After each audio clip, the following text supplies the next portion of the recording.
Hello everybody, Kanisha the creator here. I finally finished 12 Forever, and I gotta say, my feelings almost didn't change. Almost.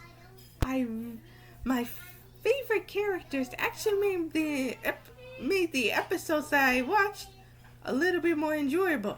I like Esther and Todd, and I really wish the Bud Witch was given a different name, because if she was given a different name, then I like it better. But I'll just call her BW.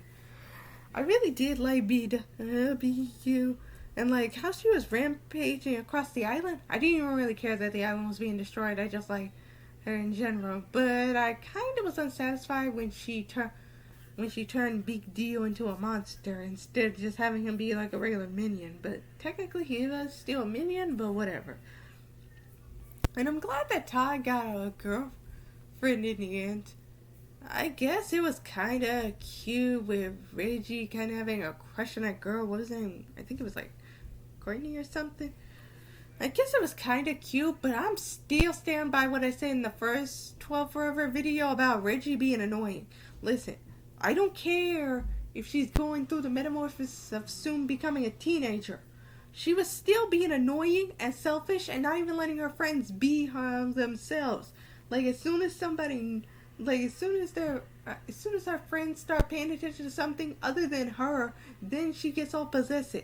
Girl, you need to learn that the universe does not revolve around you. You can't just keep, controlling everything your friends do. They have lives outside of Endless, and I swear her obsession with Endless is like it's like a little kid getting obsessed with like a board game, and they always gotta win the game. It is so annoying. It was driving me crazy. And tell me, I don't care if maybe they were planning to have a second season. They couldn't have at least tried to give Esther a boyfriend or a girlfriend. I don't care if it would have been a boyfriend or a girlfriend. Like, you gotta give Reggie, the most annoying character, a freaking love interest, but you're not gonna do anything for my girl Esther? Now that's just cruel, man. That's just cruel. At least they showed that she had some talents, like she could play the guitar, and that she writes novels. For like one, I wish we had seen her going into like a writing contest and like testing whether what kind of genre of novels she would write, because that would have been a more interesting plot. I did like a few times that Todd got his time to shine, like with having a girlfriend and maybe wanting to join a band. But I wish they could have ended the series with like him starting his own band. It was just the idea put out for him to start his own band, but he didn't actually start his own band. And it would have been fun if the brother had came back from college and Todd had showed how much he had grown, or if Todd had showed the brother Endless, and then we could have seen teenagers or like college students, can they go to Endless too? They never really say blatantly. They only say kids can go there. So is this just a kid place? And also, at the end of the series, it actually shows Reggie actually getting hurt. And when she actually got scratched by Big Deal, the scratch was still shown in real life. And we never get to see Gwen actually go to Endless. And let me tell you, that stupid fight was so ridiculous. Like, what? You mean to tell me this three-way friendship is gonna end just because Gwen, Todd's girlfriend, is going to try and join Endless? Girl, I know you think Endless is your own little island, but I got news flash for you. There have been many times when it's been proven that other people besides you have been on Endless. You ain't the only one who visited this place, and you definitely ain't gonna be the last one who ever visited this place. And I swear it drives me crazy, because like I said, Reggie is my least favorite character. I don't even think she's on my favorite character list. She will never be on my favorite character list. The only people who are on my favorite character list is Todd, Esther. I did like Reggie's mom. For the few times we saw her, Reggie's mom was way more interesting than the actual daughter Reggie. Like, what? if you can make the mother more interesting than the you can make the mother more interesting than the daughter, then that's just sad.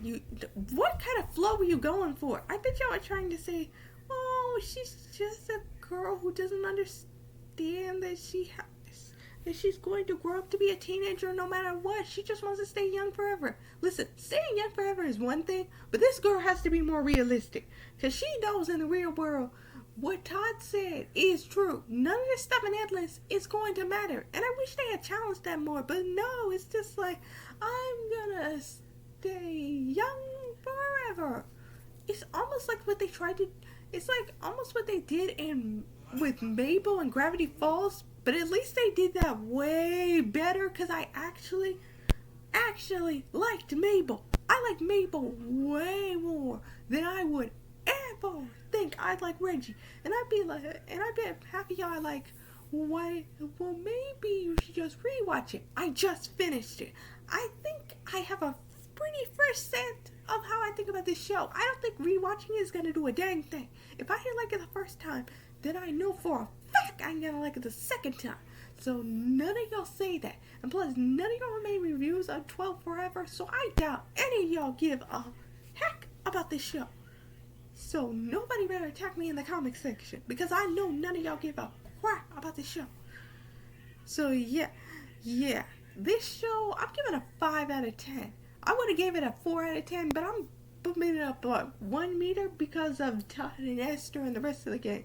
But as a series as a whole, it would have been better if they just cut Reggie out. Gross. I'm sorry. It's just on... I just figured out on Netflix they're bringing back a movie which does not need to be coming back. Like, why would they bring it back? Like, what is wrong with these people? Don't they know when to end something? I swear, some of the stuff on Netflix don't even make any sense. Like, some of these shows are just ridiculous. And when I say ridiculous, I mean so ridiculous that nobody will watch, that nobody should be watching these shows. I swear, you dumb teenagers who are actually watching some of this stuff is just ridiculous.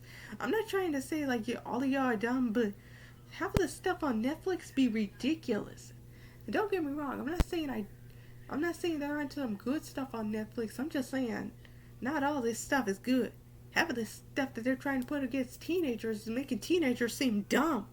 And I was and technically, even though I'm 20, I definitely still watch some teenage shows or movies. So, I think I understand what's a good teenager show and what's a bad teenager show. And let me tell you, half of the stuff on here is just garbage. And then the other half is actually really good that I actually call masterpieces. Oh, also guys, once I'm done with Avatar Season 1, I'm going to give you a review of how I think about it. And let me tell you, rewatching Avatar: The Last Airbender, it's like I'm rewatching it for the very first time. I love it so much, but I'll tell you more about it after I finish Season 1. I'm not done rewatching Season 1 yet, because I kind of stopped and started finishing the rest of 12 Forever. Big waste of time. Not all of it, but some of it. Big waste of time. So anyway, like I said, once I'm done with Avatar: The Last Airbender Season 1, I'll give you my review, and I'll tell you everything I like about it, and some things I dislike about it. By the way, I think one of y'all favorite characters is going to be Bash in Season 1, so beware of that. And no, he is not part of the original. And no, he is not part of the original Team Avatar, so don't worry. Don't worry. All y'all have to know is it's a he. That's all you need to know. Bye.